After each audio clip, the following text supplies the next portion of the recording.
The universal brotherhood of man is his most precious possession. Dear friends, have you ever been addressed as brothers and sisters? It's a powerful sentiment that fosters a sense of unity and connection among us. On September 11, 1893, during the First World Parliament of Religions, an Indian speaker addressed the audience as, "Dear sisters and brothers of America, this groundbreaking movement has introduced the mantra of religious tolerance and universal brotherhood." Let's delve deeper into the idea of universal brotherhood. It goes beyond mere words. It's about recognizing our shared humanity and embracing our differences. This notion encourages us to build bridges, foster understanding, and promote peace among all the people, regardless of their backgrounds or beliefs. This idea embodies equal rights, common interests, reciprocal devotion, and compassionate care. It emphasizes that all people are part of the same family, created by one and the same God. To spread the warmth of universal brotherhood, I invite Arada and Amya to perform a dance.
Matching with the lyrics and music.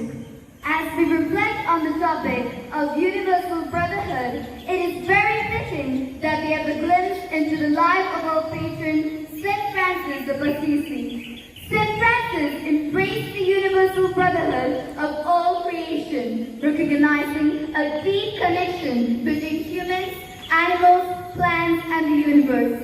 He found joy in nature, admiring the sun, moon, stars, and the beauty of flowers.